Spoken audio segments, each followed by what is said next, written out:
Hello and welcome back to Forged. I'm your host, Tracey Martin. And last two episodes, we gave you a brief description of what this podcast is all about. We are talking about the book of Daniel, chapter 3, Meshach, Shadrach, and Abednego, and how difficult it is to walk through the fire by yourself. And the woman I have today to talk about this, I think there's no one better to represent this, Jessica. For sure, I know you have gone through the fire, but you're still going through it. So I am going to introduce Jessica Tapia, and then along with her is Julianne Fleischer and Bethany. I'm sorry, your last name? Onashenko. Okay, I'm going to let you say it instead of me.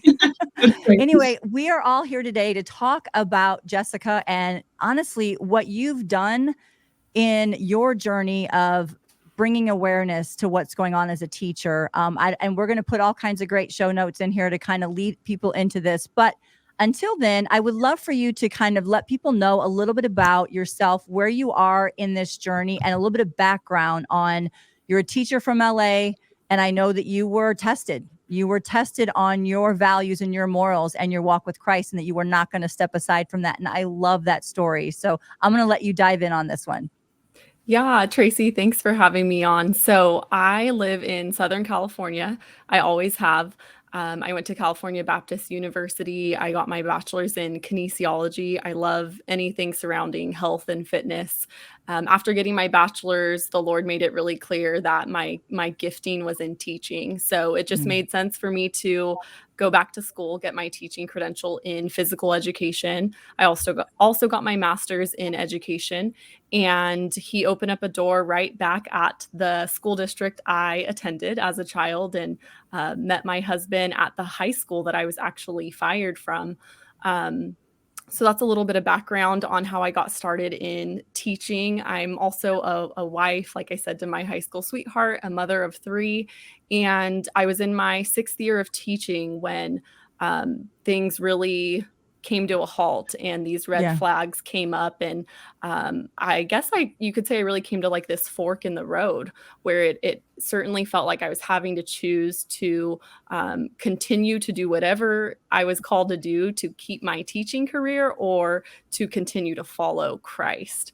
And so that actually all started when students looked me up on social media, and there they found my Christian conservative views that they did not like. And they sent several posts into my district and said that they felt disrespected and discriminated against by my personal views that I was posting on my personal page. And so the district put me off on leave and began investigating this. And so in the first meeting I got called into at the school district, I was presented and was totally blindsided by allegations. And as I start reading these, I realized exactly what had happened. Students had found my beliefs, again, that they did not like, and they crafted allegations about how I was doing my teaching job. Some of these were just so outlandish. They claimed that I was broadcasting sermons to my classes. I've never done such a thing. I let my district know I am a PE teacher. On Mondays, I call it run day. We go to the track. I give them some sort of running activity on the track. I let them listen to music or a podcast of their choosing. I walk around and observe them, and I have something quietly coming from my phone as well. So if they walked by, they might have heard a worship song or a podcast that I like to listen to, of course, all clean and, appropriate. Right. And so anyways, I respond to all of these allegations, and that was such a bizarre and like scary moment to walk through, because growing up, I've always been like this straight A student, always following the rules, doing the right thing. Like my siblings and cousins would always be like jealous of me because I'd never get in trouble. Like always really have tried to be this, good girl, perfectionist type thing. So to be told that to have allegations made against me and, be told I'm not following rules was just like, I've never experienced such a thing. And again, as I read through these, I really feel the Lord start to speak to me and tell me, you are entering into spiritual warfare. And you're going to see how real this war on children really is, and especially in the public education setting.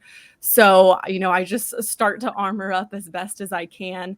Again, I respond to those allegations. I'm put back off on leave. And in the second meeting, I get called back in for a second meeting where I'm now presented with these directives and policies surrounding how I am to handle or treat transgender students, gender identifying students in my classes. So, Jessica, was this the first time that the word transgender entered into the conversation? And because I know it's been a slippery slope and it's been a slow burn for the school systems and that kind of stuff to actually see this movement that's happening within the classrooms.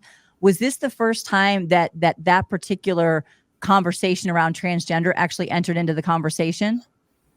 For me as a teacher, yes. I had never been given any guidance from my school district around anything transgender.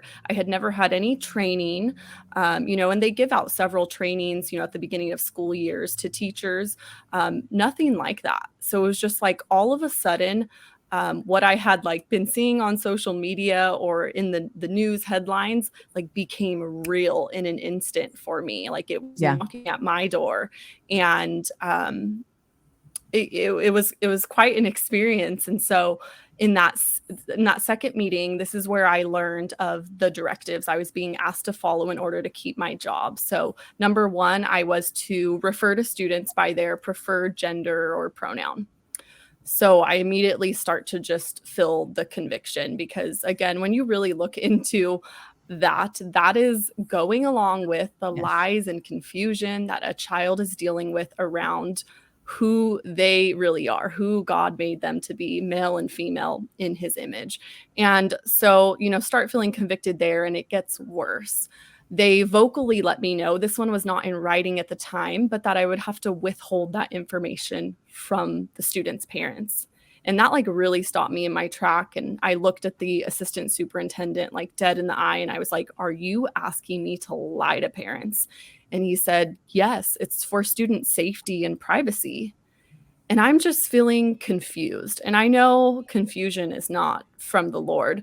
And I'm feeling confused because I'm like, since when do children, we're talking 12, 13, 14, 15-year-old students that I have, since when do they need, safety and privacy from their own parents? And it gets worse. Then and this third directive comes up a little later in my third and final meeting with my school district, which was a religious accommodation meeting. Because after going off on stress leave for a few months, deciding, do I follow these directives, put my head in the sand, save my salary? Do I resign, just walk away from this since I apparently don't fit the mold for a public school teacher anymore? Or do I just speak out, take a stand and speak out? So when I decided to take a stand and speak out, God made it very clear that's what I was to do. I'm put through this religious accommodation meeting because I let my district know several directives you've given me, they go against my faith and my beliefs. So I sit through this meeting where I'm questioned up and down on Christianity. Where do I go to church? What do I read? What is it about my faith and religion that says I can't follow these directives? And at the end of that meeting, this is when the third directive comes up. That was probably the most just appalling for me. And they asked me, is there anything else we need to know about that you can't do in your position because of your faith? And I said, yeah, there is. I'm in a unique position. I'm a PE teacher. So I'll just let you know now, I won't be allowing boys in my girls' locker room. And they said, we have a whole other issue then, because you have to. If you have a student that's now identifying as a female, you would need to let them enter in. It's their right to do so. And I just couldn't fathom that. To be asked that, yeah. So Jessica, when everything was locked down, and that, were you still at the same school during that time too? So during COVID, during the lockdown, I was at the middle school, which is the Okay. the feeder school for the high school that I ended up being fired from. So I was doing my best to teach PE online. Right. Um, and I think that's really a time when parents began to wake up to the Yes. public school system and kind of got to get an inside look at Which what I honestly think was a blessing in disguise, to be honest. I think absolutely it actually urged parents to realize there's a lot of things that I don't know and that I should right. know about what's going on in my kid's classroom. What did you notice about school? Because I mean, just because what I do as a coach, I work with so many different ages, and there was a distinct difference and we know human behavior has changed absolutely on so many levels.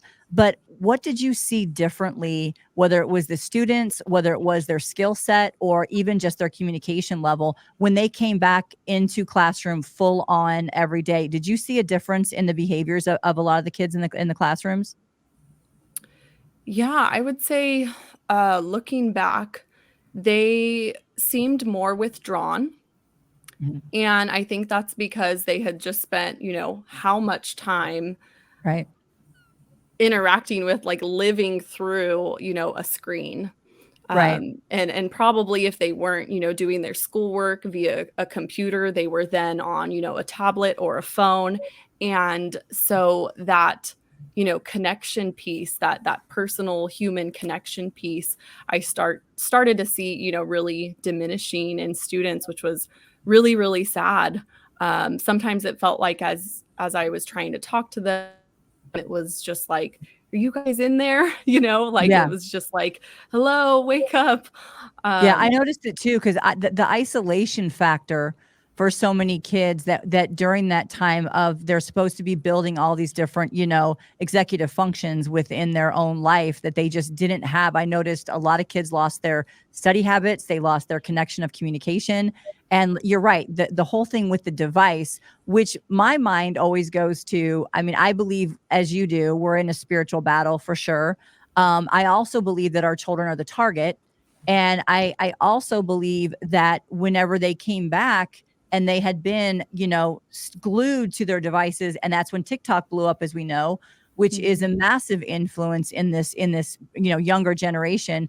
Which, when you're looking at the transgender part of it and the transgender conversation, it seems like that at that moment was when they took the opportunity to enter into this conversation really mm, hot and heavy to where it right. wasn't something that was really talked about. I mean, we know it was there, we know it existed, but we kind of disconnected the fact that we have kids that are struggling right now with identity, with actual communication, socialization, all of it. So they see something where they perceive that they identify, they fit. And it's always this welcoming thing to affirm and those kinds of things. So when you were going through this, Jessica, and you saw this in your classroom and were you actually confronted with allowing students in the physical, not just the conversation that you talked about referenced earlier? Were you actually confronted with, guys that decided that they were going to be girls wanting to come into the locker room? No, and so that's what's also really interesting about my story is I was technically fired on all hypothetical scenarios. So I had not yet had a male student, come to my locker room door and say, "Hey, Mrs. Tapia, I'm identifying as female now. Like I'm going to come in Right. here and undress." Never had that. Never had a student come up to me and say, "I know it says female and Jennifer on your roster, but I need you to change that to male and John." Like never had any of that. Never had a situation where a student was asking me to keep information from their parent about their gender identity because their parents didn't know or they didn't Okay. feel safe with their parents knowing. Like these were all hypothetical situations laid out for me that I responded in truth and honesty about how I would handle them if they were ever a real life scenario. And it just based off that, they terminated me. But those things had not yet become real, for my classroom. But I do believe they were coming very quickly. Yeah. Well, and that's the thing. Whenever you, like you said, the hypothetical part of it, you were being prepared for what's to come and you made your Mhm. decisions and choices based upon that. So let me ask you this, because one thing I found, and you don't have to answer this if you don't want to, But one thing that I found is coaching, and I usually get in trouble when I say this, is that a lot of people that have a history of some sort of abuse or something that has happened are in this movement and are fighting for children's innocence and protecting it because they had not been protected from what's happening right now. I see that so much, and my mind as a coach always goes to, we need to listen to people who are sounding the alarms because they actually have had an experience to where they are trying to stop you from going through the same thing. And you have that vision of looking at that. Is that at all your story or your experience? Yeah, I definitely had a few experiences as a child where I was sexually abused. And walking through this, I didn't think that there was any sort of connection. And then one day, like the Lord spoke to me very clearly, and he was like, no, no, no. I handpicked you to take Right. a stand because you know what it's like. You know how detrimental and destructive it is to be a child and to be, exploited in any sexual sort of way, and just the impact and detriment that had on you. And I realized in that moment, like, in a way, he's redeeming the pain and the hurt that I went through as a child, through me taking a stand and hopefully protecting many children from an awful situation. I mean, we have no idea what can come from these policies. I mean, we're really kind of at the forefront of all of this, Right. and we're seeing stories come up left and right where parents are suing school districts for, hiding their child's gender identity or transitioning, or we're seeing, female students or athletes be extremely harmed by a male in their sport or in their locker room. And so for me, it was just like, not on my watch, not on Yeah. my watch. I wish I could take this stand for everyone nationwide and put a stop to it, but I am only one person. But if I'm obedient to the Lord, who knows what he can do, with my stand. So I'm just gonna Well, and take a God stand. blesses obedience, right? He blesses obedience and faith, and I think that's Yeah. one of the biggest things. I don't think you can have, and I could be wrong, I don't think you can have this conversation of what we're without having the influence of faith and realizing that we're in this battle to protect our children, and they are the most vulnerable.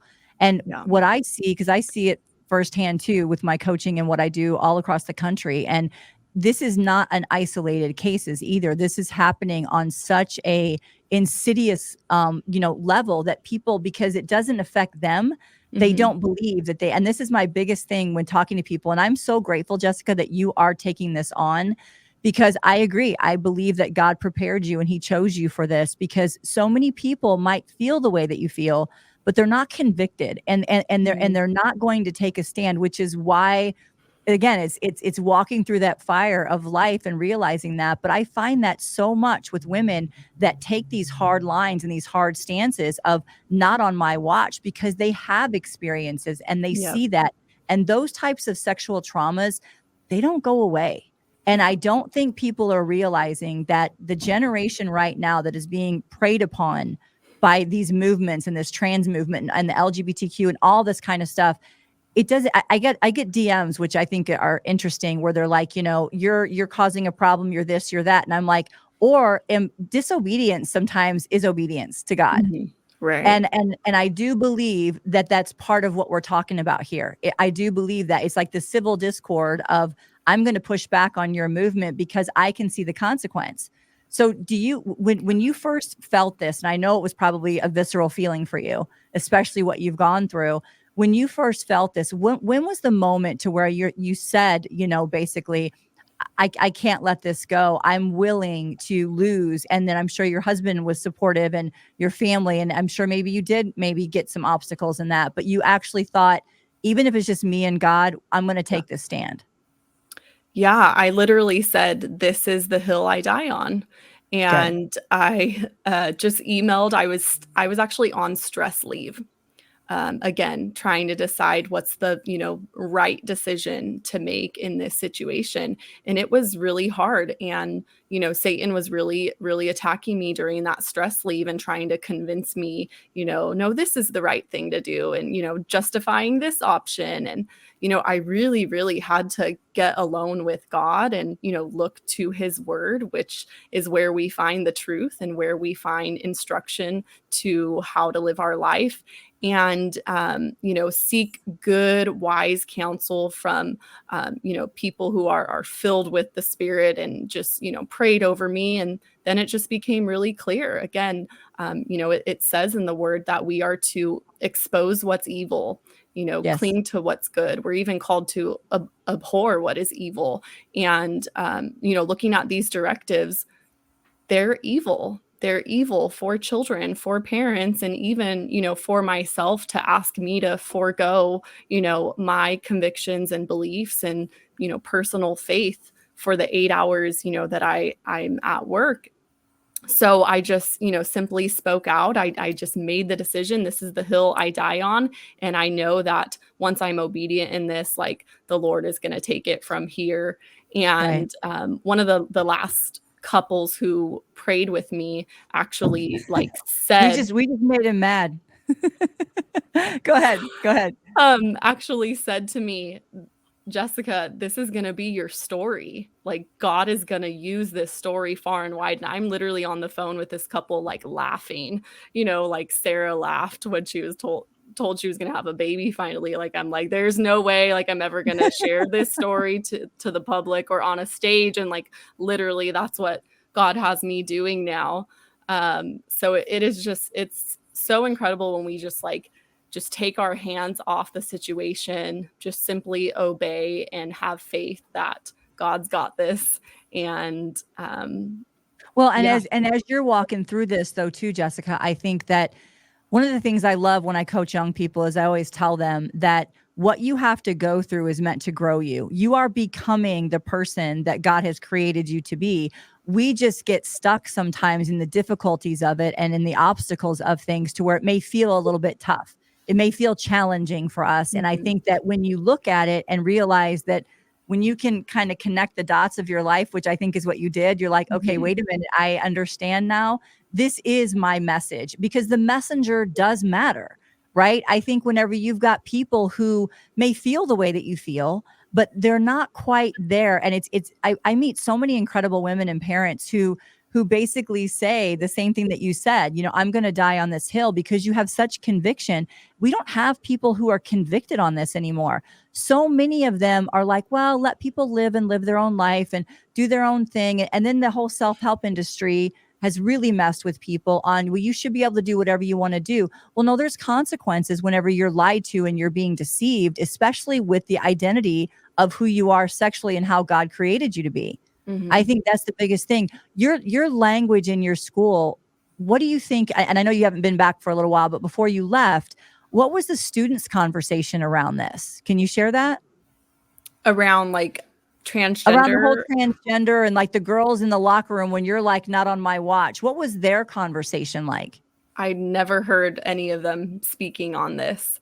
And where I was teaching at was definitely an area where these, bigger sort of hot topics, it's slower to hit this area. It's a little more okay. Small town, rural type of feel. So I'm in Riverside County. Things like this would hit LA County, OC, likely before they hit Riverside. So I personally hadn't heard anything coming from students around this, but I think it's something they probably were starting to talk about amongst themselves. Right. They obviously decided to, seek me out on social media, find my personal views around LGBTQ and transgender, and, took great issue to them, because then they, sent those into the district. So, but yeah, so it was the students that sent in your social media. They were the ones that had saw it. It wasn't parents. It was the students. Correct. I don't know. Maybe some of the students showed their parents when they found it. I don't know too much of the detail on that. But yeah, it was students who who found my social media and sent in posts. And several of them came from a highlight on my page called Jesus. And so that was Uh, something that also really affirmed for me, like, this is spiritual warfare. Like, this is attack on me as a Christian and my right. Christian beliefs. Well, you can see it's pretty clear, honestly, what the agenda is. I mean, especially people who are more driven. I mean, and even like, because we do live in a post Christian America, I believe. I do believe that we are. It's a different language right now because so much of it has been watered down. And Mm, Jesus says he does love everyone, but you turn from your ways and follow him. And it is discipline, right? Which is what you're doing. You're disciplining yourself to stay focused on this. mhm. How has this actually like affected your personal life? Greatly in so many ways, but kind of like what you were alluding to earlier, really just the growth in my faith. Like, Yeah. your faith can't not grow when you decide to just like fully activate it. And I feel like walking through this was one of the first times in my life, in my adult life. I mean, there was a couple moments as a child, but like first time in my adult life where I was just like very consciously deciding, like, I cannot see what lies ahead. And I'm about to make a decision that is going to put a lot of things on the line. But I know that I'm deciding in and out of obedience for you, Lord.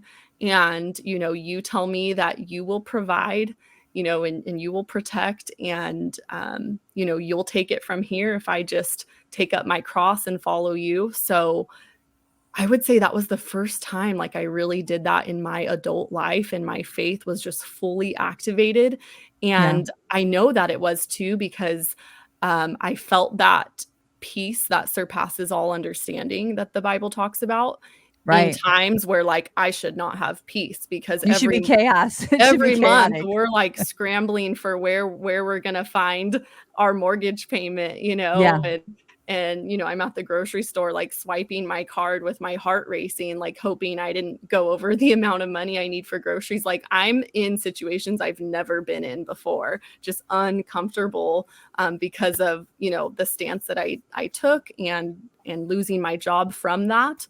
But again, like, God has just continued to come through and show himself and bring provision. So So with growth in with my your faith. kids, are you homeschooling them now or do they go to a school? I'm homeschooling them now. Yeah, since I'm home, I'm like, it just makes sense to homeschool them. And then, of course, as a teacher, when you've walked through what I walked through and it became so real to me, again, what is happening in public Right. education, there was just no way that I could send my kids off and risk who was going to be discipling them or what scenarios they might be put in or what information might be kept from me. So, yep, they're home with me. Well, I commend honestly, Jessica, your confidence too. And I know there's moments where you probably weren't that way, but I mean, what I see, because the world's kind of taken women's confidence away in a lot of decision making. We outsource everything. We look to everyone else. We think that everyone else knows better, but no one knows our families better than we do. Right. We are the ethos of the home, and I think that that's really important. And your Mhm. influence on your kids, and they're watching you make these Mhm. decisions, right? And making the right decisions. Because we can tell our kids, make the right decision when it gets difficult. But when we actually do it and we actually walk through it, they're watching us. Have they talked about it with you at all? A little bit. So I have really little ones, 2, 4, and then 6. So my 6-year-old sometimes will randomly, mention how I got fired or, it's just, like, really funny, and I'm always like, do I tell her?" And my husband says I should tell her, but I'm like, I don't really wanna tell my 6-year-old that, like, this evil is out there, right? Like, I don't wanna tell Yeah. her that I got fired for not letting a boy in my locker room. There'll Eventually be a I time. will, but Yeah, yeah, yeah. No, everything with age, right? There'll be a time where you can. And I think too, Jessica, how has that strengthened your relationship with your husband? How's his support system for you? oh my gosh, so both of our faith has been transformed through this. Um, I I had prayed for years just for just a fire, in terms of my husband's faith to be lit, because this man like knows the Bible better than I do, just like knows the story so well. His parents just gave him such a great foundation in the word, but that kind of fire was missing, and I knew it was Right. there. It just needed to be like rekindled, and that has happened for him through this past year and through this trial we've walked through. And it's like every time I walk into the room, there he is, like head in his Bible or listening to, a podcast or a commentary. And so it's just been incredible and totally an answered prayer for what I've prayed for him for years. And So what turns out to be obstacles are actually opportunities for us, I think. I think it really Right. is. What did you learn about yourself going through this?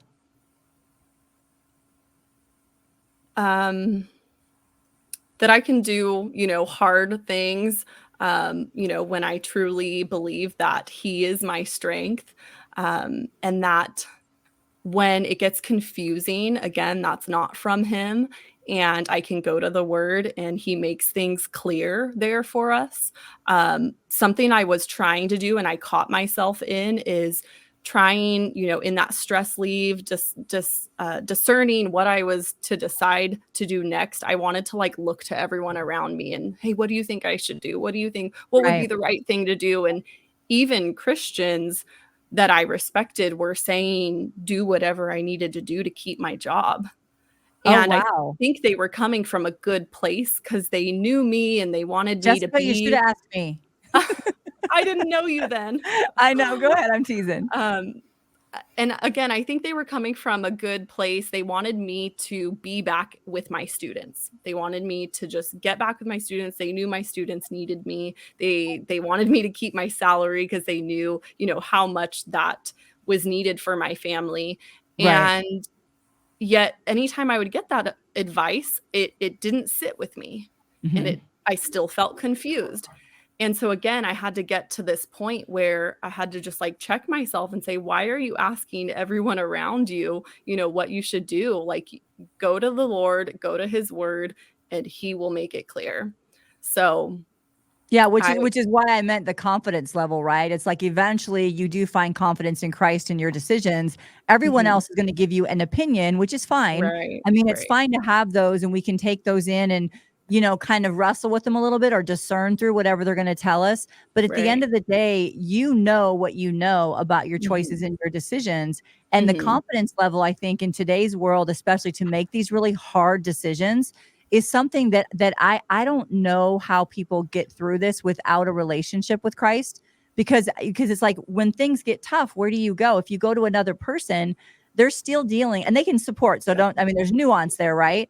But right. it's like that you go back to that strength, that part of it. So where are you at right now with everything? I mean, as far as like, like building your life back up again, what does that look like? Yeah, I would say I'm still trying to figure out exactly what, God's calling me to and what God wants to do with me next. And I'm trying to just kind of be in the moment, right? Which I know I'm now home with my kids, so I'm taking advantage of that and homeschooling them. Um, I contribute on a local podcast that believes that the conservative voice should impact the culture. It's called Our Watch. So really enjoy doing that. Um, and then I'm in a lawsuit against my school Okay. district. So really praying, even though the Lord has already just greatly used my story and awakened many parents and helped Right. them make decisions that they were already feeling convicted about in regards to education for their children. I do believe that he's not done. Something else is going to come, and I just pray that it's a strong message that comes from whatever results from my lawsuit.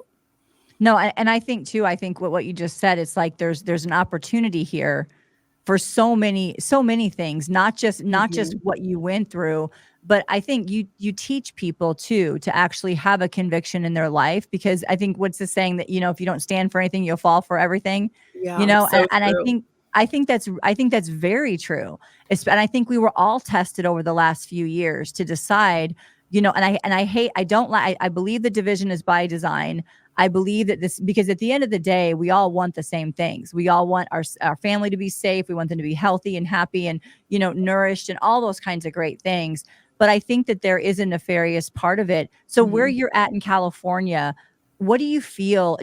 Are you seeing this movement seeping into this area of California, or is it still kind of on the outskirts? No, it's full force here in California. We actually have something huge happening right now that I'm excited you asked this question so I can bring it up. ProtectKidsCalifornia.com, ProtectKidsCA.com. Anyone can go to that right now. And it is ballot initiatives that we're trying to get on the ballot for November. And it really hits home for my story because 3 things would become law here in California. And it would be that schools cannot lie or withhold information from parents anymore. So that's huge because, again, that's very much happening. Schools cannot, or there can be no there has to be sex segregated sports and spaces. So again, we're not, having boys in girls' spaces or in girls' sports, which again, we're seeing happening. Yep. And then prohibiting the mutilation of a healthy child's body. So no sex changes on minors. Those 3 things would become law in California if we get these ballot initiatives onto the ballot. Polling already shows that Californians will vote them in. So right now we are hustling here in California to get 500,000 signatures by April 8th. And that's a huge thing, Jessica. That's huge for here in California. It wouldn't be such a big deal, looked at as such a big deal if it was happening in any other state, but like we are attacking this head on in California. And so if this becomes law in California, I mean, it'll sweep the nation. Yeah, no. And I think those kinds of things, because people struggle with to get involved either politically or, what that is. And I don't think that they think their voices matter in these fights either. And I think you show it absolutely does matter. I mean, and one person can make a huge difference if they decide to do that, because these laws, so they're statewide? They would be, laws put into place here in California. So they would override some of the current laws. So there is one law that does state if a student identifies as whatever gender it is they identify as, that's what space they can walk into, that's what sport they can join, and that's where we're seeing so many issues arise with, females getting really hurt in their sports because there's boys on the team now. Oh, it's bad. Yeah. No. And even the professional athletes, it's just a matter of time before someone, especially with the MMA stuff that's going on and everything, it's only a matter of time before someone gets killed, in my opinion. I mean, because you can't have it both ways. Right. I think the culture and the world just doesn't want there to be any lines. They want just everything to mesh and flow. And it just doesn't work like that. Our God is a God of order, and he created us. He created the world.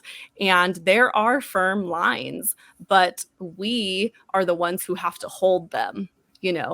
God is relying on us to do that. He's not going to come down here and be holding all the lines. Like, it's up to us in obedience to hold these lines that he's clearly set in place, that he's clearly drawn. And we can't keep letting the culture and the world erase them, blur them, all the things. And the thing is, culture is strong, right? I talk to my clients about this all the time. It's very strong. The influence is very strong today. And I don't think the kids today, because I always joke, like when I was in high school, this would have never happened.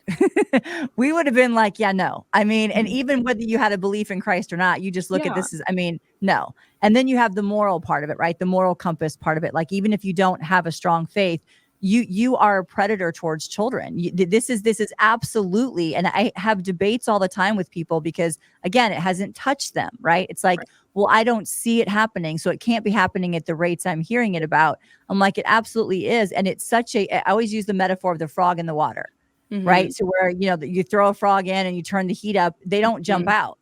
If it was hot water, they jump out. If we saw this from, A to Z, we would have been like, wait a minute, what's going on here? But because it was this slow thing. And then I also think, and tell me your thoughts on this, I also think that social justice has been weaponized in today's world, to where yes, we do want to we do want to make sure everybody feels safe, and we do want to make those things, but it's almost like it's been weaponized that if you do speak out against these things, they can't get past, to me, when you love someone so much, you tell them the truth. Mhm. You don't affirm their delusion and where they are. Do you ever see that, like with the weaponization of somebody afraid to speak out because they just want to make everybody feel good? Totally. I really see it at like school board meetings, and it's the most bizarre thing to experience where you know we're clearly on different sides of the line here, Right. but yet we're using the same terms.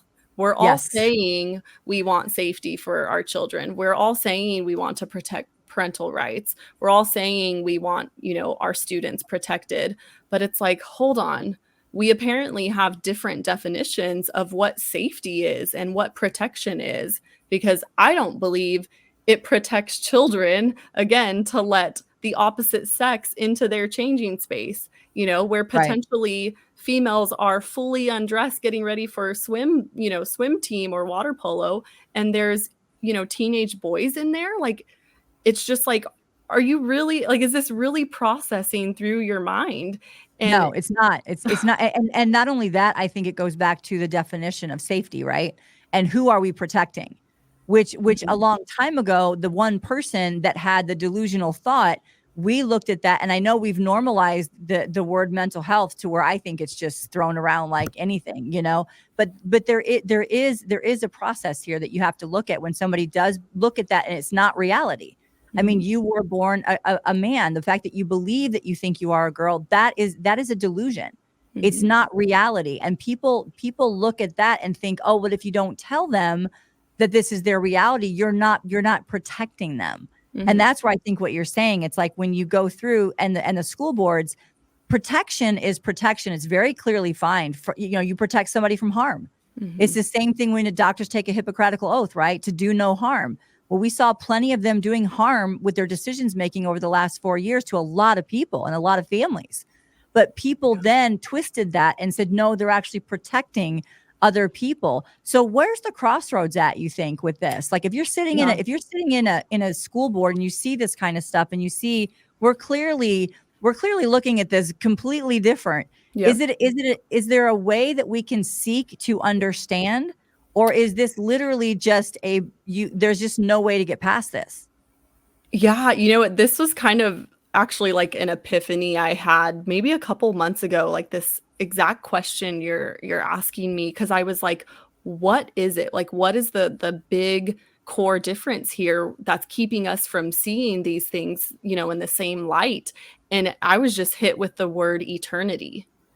our Mhm. e- our visions or our perceptions of eternity are different, and maybe for some of the people who believe in, no, no, no, I need to affirm to protect, I don't think they even maybe have an eternity. You know what I Right. mean? um so when people are wanting to affirm to protect, it's an in the moment, it's a momentary protection of that person's feelings, Right. emotions, which we know fluctuate and change. Where on the flip Especially in young people.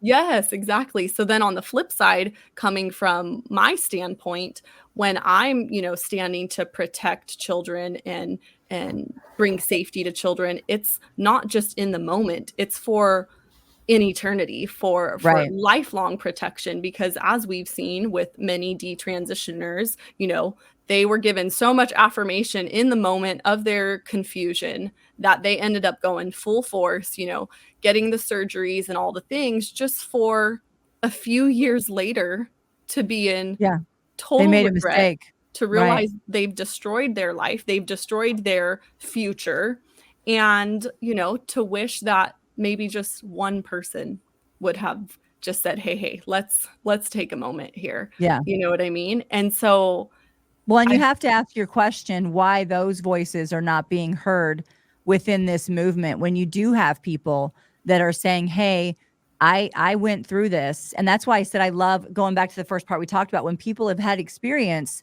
we shut them down, and actually we're just trying to sound the alarm to be aware of consequences, because there are consequences. Mhm. You Yeah. know, and I that's always been my question within this whole conversation is if we seek to understand one another, that means we Right. have to seek to understand the people that we disagree with. We're Yes. willing to do that, have that conversation, but there's a whole other side of demographic that are not willing to talk to a detransitioner, to sit down and say, hey, Right. this is what I went through, and I want to let you Mhm. know, so maybe you can have a different thought process around this. Do you think that that's going to ever change? Do you think people even like some people coming up in California talking about it? And I know they're building platforms, and we just had Chloe Cole here like last week talking about it and speaking Mhm. out about it.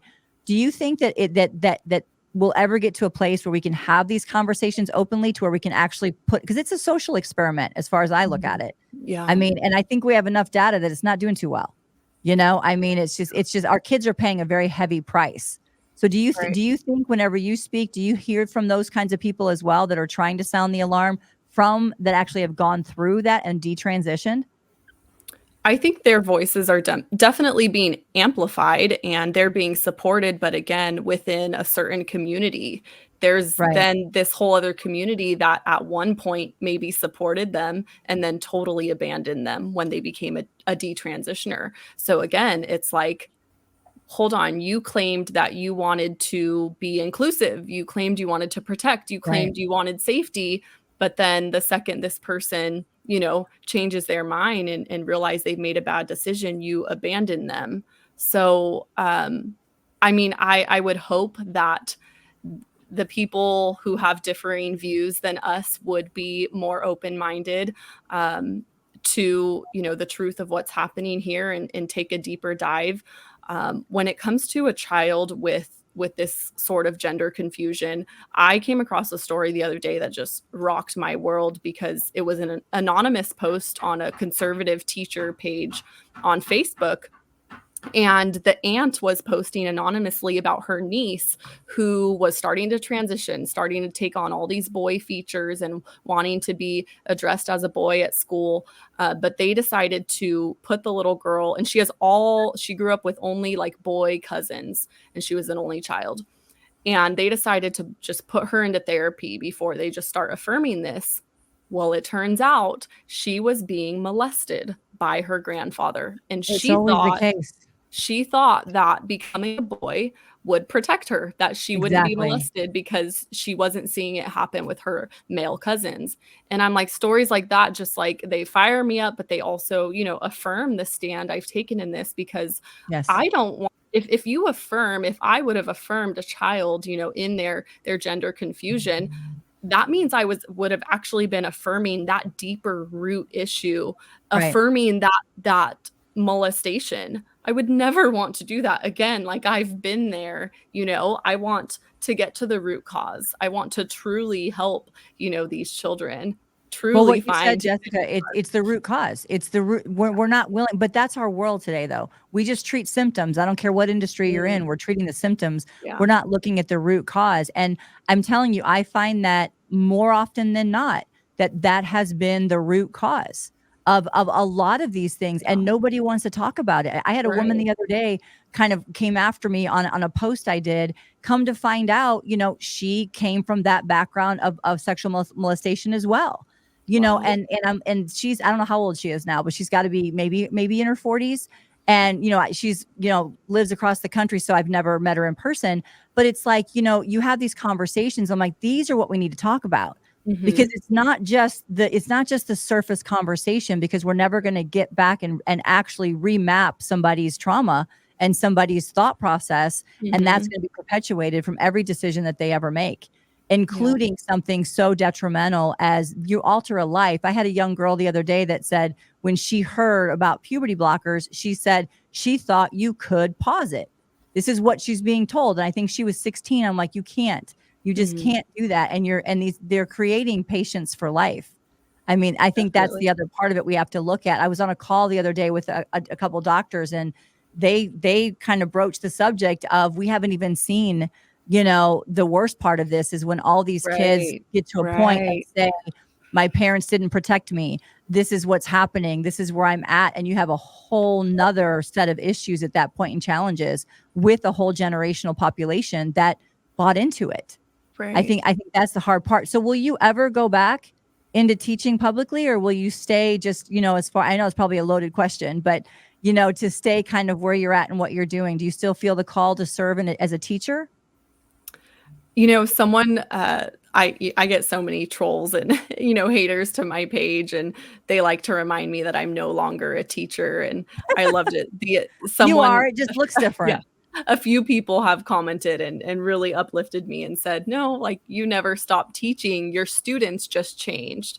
So again, like, I just really feel that God has been using my voice, and it's just crazy to see, because he's doing exactly what he does. He uses the least expected person, the least qualified person, the person who, has always been shy and always felt like I didn't have a voice, or that no one would want to hear my voice. And as a straight A student, I was so defeated in college when I got a B in public speaking. And then, like, here I am. Here you are. So it's just, God has a sense of humor, and he loves to use, the most least expected people. So again, I don't know exactly what he has, cut out for me at this point. I'm trying to take it day by day and moment by moment. But I'm still owning the fact that, like, he has gifted me in teaching. And again, it's just looking a little different right now. In the future, I could very well, go back into teaching. I still have, my credential and my master's in education. But right now, he's definitely calling me to teach in the aspect of teaching parents what's really happening and what their options are for educating their child. And then, teaching my own children, since I'm home and I never, thought I would be. So, and then again, waiting to see how this lawsuit plays out. Well, I'm very grateful, Jessica, to you for, number one, your time today, but I think too, to understand that you did answer the call, because it's courage, right? It's 2 Timothy 1:7. He didn't give us the spirit of fear, but of love, courage, and sound mind. Mm-hmm. And I think that you exemplify that, because when this is put in front of you, you have a choice. You absolutely could have walked away. You could have listened to other people that said, keep the job, don't do that. Mm-hmm. But that one person that rebels, or is, like I said, disobedience is obedience, Mm-hmm. that one person that does that, you have a lot of people that you're helping. And I hope that you know that. And I'm grateful for you today. Thank you so much. We want to support you in any way we can. So we're going to put everything in the show notes, that people can follow you on Instagram. They can help you and support you. And please come back. I'd love to have you back later and kind of wrap up on the bills with California, what's happening. And because Arizona, we're super close to y'all. Right. And even just what's happening just in your life in general, because you have an impact and an imprint. And I'm so glad to witness it. Thank you so much. Thank you, Tracey. It was a pleasure. Thanks, Jessica. And thanks, ladies. I'll talk to you soon.